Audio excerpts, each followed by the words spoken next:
리플 분석 시작하겠습니다.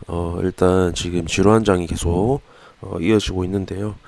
일단 지금 보시면은 행보를 하는 와중에도 매도의 압력이 굉장히 강하다라는 걸 보실 수 있을 겁니다. 지금 보시면은 제가 전체적인 어떤 큰 그림에서는 하락이라고 말씀을 드렸죠.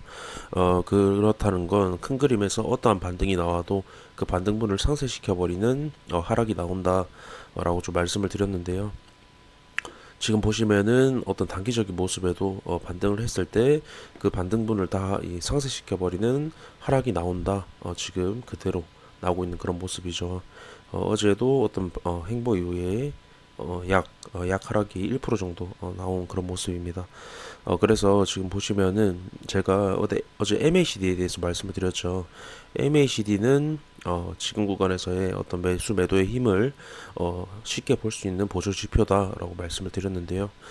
지금 MACD가 플러스 구간에 넘어서지 못하고 마이너스 구간에서 굉장히 저항을 많이 받고 있기 때문에 결국에 이런 그림에서는 어떤 이런 식의 그림보다는 밑으로 한번 강하게 빠진 이후에 다시 자리를 잡아가는 모양이 많이 나온다라고 말씀을 드렸습니다.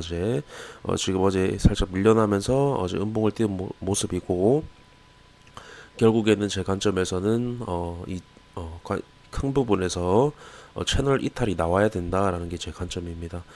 채널 이탈에 대한 부분 약반등 이후에 지금 그대로 계속 음봉 띄우면서 굉장히 약한 모습 보여주고 있는 그런 모습이고요.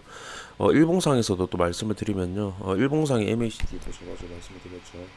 4시간봉에서 굉장히 매도의 압력이 강하고 일봉상에서도 지금 어떤 골든크로스로 가려는 강하게 어떤 반등이 나오는 부분이 아니라 골든크로스로 가려고 했다면 이 구간에서 반등이 강하게 나왔어야겠죠. 그리고 이 구간에서 굉장히 매도세가 강력하게 나왔습니다.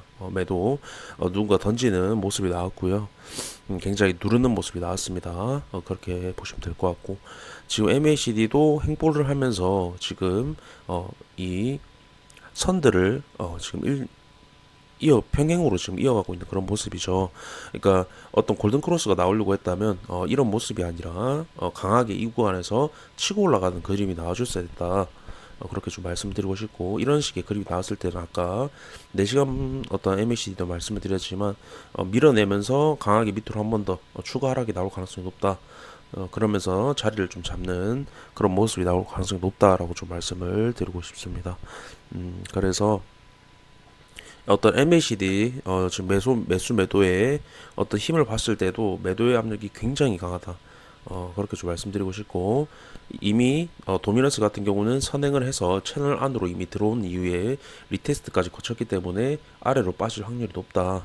하락 패턴이다라고 말씀을 드렸습니다. 도미넌스 같은 경우는 어떤 비트가 하락을 했을 때 리플이 좀 더 강한 하락을 할 수 있는 어떤 여지를 그러니까 어떤 강한 하락을 할 수 있는 확률이 높다라고 말씀을 드렸습니다. 도미넌스가 저렇게 움직인다는 건 그렇게 좀 말씀드리고 싶고 결국에 비트도 30K에 대한 이탈 이후에 리테스트가 많이 나왔기 때문에 결국에는 하락할 거다. 그리고 제가 리테스트가 나왔을 때 리플이 0.7달러의 리테스트가 나왔을 때 말씀을 드렸죠. 원웨이로 저는 빠질 확률이 있다고 생각하고 리플 말씀을 드렸을 때 어떤 움직임이 나왔냐면요.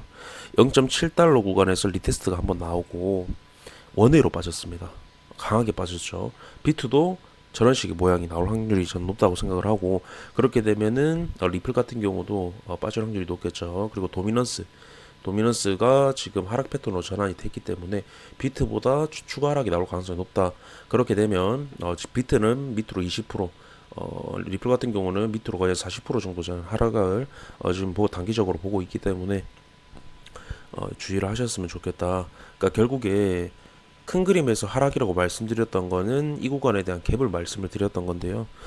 갭을 말씀을 드렸던 건데 결국에 1차적으로는 0.47달러를 깬 이후에 어떤 구간을 잡아야 되지 않나라는 게 제 관점입니다. 그래서 지금 구간에 나오는 반등들에 대해서 제가 동요되지 말라고 계속 말씀을 드리죠. 지금도 변함없습니다. 그렇게 좀 말씀드리고요. 결국에 하단부 0.37달러까지 빠져야 된다. 그러니까 지금 단기적인 모습에서 매도세가 굉장히 강하다는 게 MACD에도 보이고 있다는 겁니다. 근데 중요한 부분이 뭐냐면요. 제가 채널의 상단 부분에 대해서 돌파가 나오면서 이런 식의 급등이 만들어졌다 말씀을 드렸죠. 근데 그 상단 부분에서 한번 지지를 받았는데 지지를 받은 모습이 약반등에서 끝날 확률이 높아 보인다라는 겁니다. 그리고 굉장히 반등의 세기도 약하고 그리고 반등 이후에 나왔던 매도 거래량 굉장히 위험한 거래량이 나왔다라고 계속 말씀을 드리죠. 그 이후에도 계속 흐르는 모습이 나오고 있다. 그러니까 반등의 어떤 약반등으로 끝날 확률이 높다는 겁니다. 그렇게 되면 채널 안으로 빠질 확률이 높겠죠. 그렇게 되면은 추가 하락이 강하게 좀 나올 수 있습니다. 그래서 지금 제가 같은 부분을 매일 강조드리고 있지만 지금 굉장히 중요한 부분이기 때문에 그렇게 강조를 드리는 거고 굉장히 좀 지루한 장이 연속이 되고 있기 때문에 지금 이 부분을 계속 강조드릴 수밖에 없다. 좀 그렇게 말씀을 드리고 싶습니다. 그래서 추가적으로 좀 말씀을 드리면요. 큰 부분에서 지금 리플의 어떤 지금 보시면은 리플의 어떤 지금 큰 상승을 만들어냈던 부분을 좀 보시면 이런 식의